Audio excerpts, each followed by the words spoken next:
Well, we have wars and rumors of wars, that's for sure.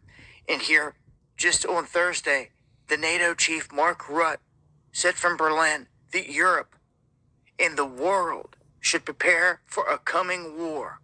He ominously warned that it could be on the scale of a war that our grandparents and great-grandparents had endured. Then you had the UK leadership step up and say they are preparing for a major war right now. All of them stepping up and saying this, all of a sudden at the same time. Trump echoing the warning as he voices frustration. He says that there's no current off-ramp right now for the Russia-Ukraine war. And things like this end up in third world wars. So he too echoes this. And then, on top of all that, you have a major outlet out there, the NYT editorial board, urging the U.S. to prepare for a future war with China. Going on and on about the issues that we've covered many times, them embedded within all of our infrastructure, buying farmland next to the bases. No one seems to care. And you've now got all these world leaders calling for major war. Vladimir Putin dropped a message to the American people saying that at the end of the last World War, Russia and the United States were able to come together and better the world. And together, they sent the world into a better direction, hinting that that could be a possibility as soon as this whole Ukraine thing is resolved. But the EU don't want to let it go.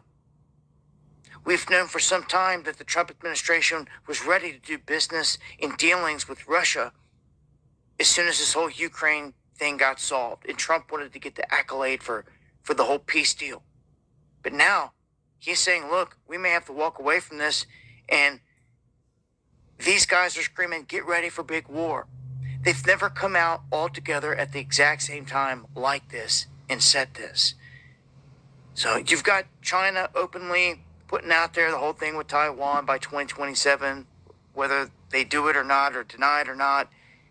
It's been put out there. It's an open plan, and they're aggressive on many fronts. So Trump pointing the finger at Zelensky, saying that once again, he's the one that's stalling this whole thing out. That his people seem to want peace. Russia wants peace, but he doesn't want to listen to nobody. Now they're talking about elections. We'll see what happens with this. It really does feel like something huge is about to pop on this front. Something has to give. Let's not forget the Chinese rubber pig that kind of telegraphed a mushroom cloud rising up out of this area. So that is yet to happen. And the world is a stage. That's why they call them theaters of war. Join me for the live streams Monday, Wednesday, and Friday where I talk about this in greater detail. Hope to see you guys there. Much love. How else to tell my demographic of people that it's over? I don't know how clearer I can say it to us than to say it's over. Our control, our power, our privilege, it's over. It's over. And it doesn't matter if you have a Democrat or a Republican in the House, whomever is in control will only push us closer and closer to our inevitable end, which is civil war. And I smile and smirk because I'm ready for that. It is the only way that we're going to get to what we need in order to live in this country. And to be honest, white people, we might not be welcome here when it's all said and done. Are you ready for that? That's if you even accept that we're going into civil war and you can survive that part. Y'all are too busy hanging on to the privilege of our grandparents, thinking that if you just continue just to hold on for dear life, everything will go back to the leave it, the beaver, racist ways when we all had privilege and we were in control and on top of society. No, the pandemic took care of that. My message to white people is get ready. Get prepared. Figure out what side you're on and be 10 toes down. Because regardless of what you're holding on to from the past, the future is war, and it's coming. everybody thinks when the mark of the beast happens, I'm just going to go live out in the land, and get away from society. Well, the government's already thought of that, dude. That's why they're spraying Roundup in the waterways. Look at Lake Caddo. Look at all these rivers and streams. Brothers, sisters, there's not going to be no land to live off of. They're using this modified weather to flood everywhere, and if they can't flood it, they're going to burn it. And then any waterway that's left, they're going to spray with Roundup. Look at Lake Caddo in Texas. That's right, in Lake Caddo, they're pumping Roundup into the water. People eat the fish out of there, so they're already killing people in Lake Caddo.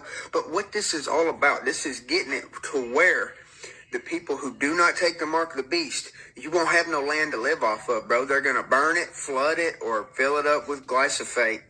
That's right. They're putting Roundup. Our government's putting Roundup in Lake Caddo. You can Google it, and it'll literally tell you, bro. It ain't a conspiracy. They're doing this because they know the big crash comes in a couple years. They're going to do the big crash, and they're going to try to switch us over to digital currency, and then you got to take the mark. Well, guess what? There ain't going to be no woods to run to. They're going to have burned them all, flooded them all, or poisoned them all by then. I'm just telling you the truth that's coming. So be ready for a shootout any day. And because that's what I'm going to do. I'm not going to run from the evil government that tries to put a chip in us. I'm going to just stand my ground and shoot out. There's nowhere to run. They poisoned the waterways, dude. So get ready to fight. God bless y'all.